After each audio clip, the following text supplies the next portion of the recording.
Assalamualaikum warahmatullahi wabarakatuh. Perkenalkan, saya Vivi Arina Maulida Irfanti, perwakilan dari kelompok 7, akan mempresentasikan tentang teori dan estimasi biaya. Dengan anggota kelompok, saya sendiri Vivi Arina Maulida Irfanti, NIM 2019 11271, Putri Handayani NIM 2019 11273, Devi Ardita Sagita NIM 2019 11281, dan Banu Alfata Juanda NIM 2019 11289. Biaya produksi. Biaya produksi yaitu biaya pengeluaran yang dilakukan oleh perusahaan untuk memperoleh faktor-faktor produksi untuk memproduksi barang dan jasa. Karakteristik biaya. 2. Biaya implisit, yaitu biaya yang mempunyai nilai yang digunakan untuk perusahaan oleh aktivitasnya produk sendiri. 1. Biaya eksplisit, yaitu pengeluaran aktual untuk mempekerjakan tenaga kerja, menyewa atau membeli input yang dibutuhkan. 3. Biaya oportunitas, yaitu semua input yang dimiliki dibeli oleh perusahaan untuk alternatif bisnis lain. Yang keempat, biaya akuntansi, yaitu pengeluaran aktual akuntansi dan biaya historis untuk laporan keuangan. Biaya produksi dalam jangka pendek. Jangka pendek adalah periode di mana minimal satu jenis faktor produksinya adalah produksi tetap atau fixed input. Ada beberapa istilah dalam teori biaya, yaitu 1. Biaya tetap total sama dengan TFC. 2. Biaya berubah total TVC. Yang ketiga, biaya total TC sama dengan TFC plus TVC. Keterkaitan jenis biaya atau pada contoh tabel bisa dilihat ya. Bentuk kurva biaya dalam jangka pendek. Biaya dalam jangka pendek kurva TC merupakan jumlah kurva TFC dan TVC. Oleh karena itu, kurva TC berawal dari pangkal TFC dengan bentuk mengikuti bentuk kurva TVC. Jarak antara kurva TC dan TFC menunjukkan nilai biaya tetapnya atau TFC. Selanjutnya, biaya produksi dalam jangka panjang. Dalam jangka panjang, perusahaan dapat mengubah semua faktor produksinya. Oleh karena itu, dalam jangka panjang tidak perlu lagi dibedakan antara biaya tetap dan biaya berubah. Semua biaya yang dikeluarkan merupakan biaya berubah atau variable cost. Selanjutnya, total biaya jangka panjang. Rumusnya long run total cost sama dengan LTC sama dengan F kali Q. Selanjutnya, yang kedua, biaya rata-rata jangka panjang long run average cost sama dengan LAC sama dengan LTC dibagi Q. 3. Biaya marginal jangka panjang long run marginal cost sama dengan LMC sama dengan ALTC per AQ. Sini bisa dilihat yaitu kurva dalam jangka panjang. Selanjutnya, skala ekonomi dan skala non-ekonomi. Di bawah adalah contoh gambar kurva biaya total rata-rata jangka panjang. Saya Ardita Devi Sagita NIM 2019 11281 akan menjelaskan skala ekonomi yang telah dipaparkan dalam slide 13. Jadi skala ekonomi atau economic of scale, kegiatan produksi dalam jangka panjang dikatakan bersifat skala ekonomi apabila pertambahan produksi menyebabkan biaya produksi rata-rata menjadi semakin rendah. Berdasarkan kurva sebelumnya, jadi dari gambar LRAC di mana kondisi skala ekonomi ini diperlihatkan oleh daerah dari A ke B atau dari QA ke QB.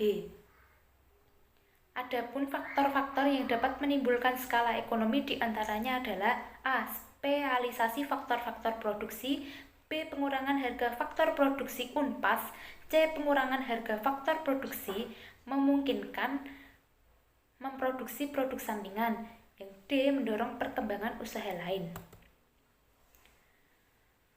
Skala hasil meningkat atau menurun bisa terjadi tergantung pada 1. Alasan teknologi. Hal tersebut akibat adanya peningkatan skala operasi, pembagian kerja dan spesialisasi, lalu lebih banyak mesin yang produktif dan terspesialisasi.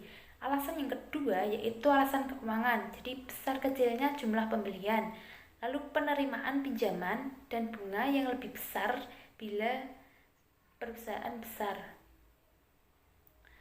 Lalu biaya iklan dan promosi yang besar dapat menekan biaya. Untuk skala tidak ekonomi atau diseconomy of scale, jadi kegiatan produksi dalam jangka panjang dikatakan bersifat skala tidak ekonomi apabila pertambahan produksi menyebabkan biaya produksi rata-rata menjadi semakin tinggi. Jadi skala tidak ekonomi ini diperlihatkan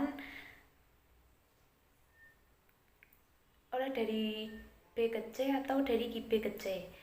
Skala ekonomi ini tidak dapat terjadi biasanya pada perusahaan menjadi semakin besar, sehingga kegiatan dan organisasi perusahaan menjadi semakin kompleks. Kebijakan dan pengambilan keputusan menjadi semakin kaku, sehingga memerlukan waktu yang lama. Dalam keadaan inilah yang menyebabkan peningkatan biaya karena perusahaan sudah tidak efisien lagi. Untuk ukuran pabrik dan skala ekonomis, jadi awalnya skala hasil meningkat, diikuti kemudian skala hasil yang menurun. Kurva yang kedua yaitu awalnya skala hasil meningkat, kemudian berganti cepat menjadi skala hasil tetap yang agak meningkat. Kurva yang ketiga meningkat. Kurva yang ketiga telah menunjukkan kurva LAC yang menurun secara kontinu. Untuk kurva pembelajaran yaitu menunjukkan penurunan biaya input rata-rata dalam produksi sehingga peningkatan output total yang secara kumulatif sepanjang waktu akibat proses pengalaman dan pembelajaran. Kurva pembelajaran biaya rata-rata dari unit H sama dengan C sama dengan A H pangkat B. Bentuk estimasi log C sama dengan log A tambah B log H. Gambar pada di bawah adalah contoh kurva pembelajaran.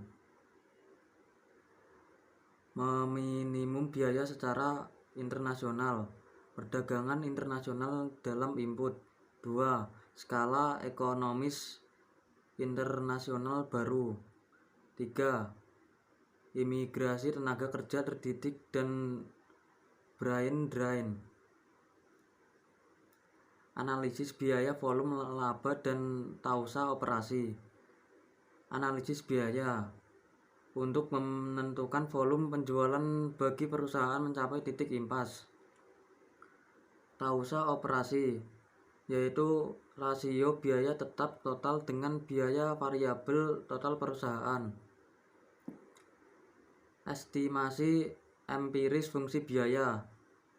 Estimasi empiris merupakan tujuan keputusan manajerial. Fungsi biaya jangka pendek sangat penting bagi perusahaan dalam menentukan tingkat output optimum pada harga yang dibebankan. Estimasi empiris, bentuk fungsional untuk fungsi biaya jangka pendek, bentuk teoritis.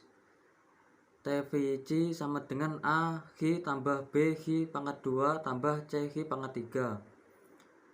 AVC sama dengan TVC per H sama dengan A tambah B H tambah C H pangkat 3. MC sama dengan A tambah 2 B H tambah 3 C H pangkat 2. Pendekatan linear. TVC sama dengan A tambah B H. AVC sama dengan A pangkat H tambah B. MC sama dengan B. Sekian presentasi dari kelompok kami. Terima kasih.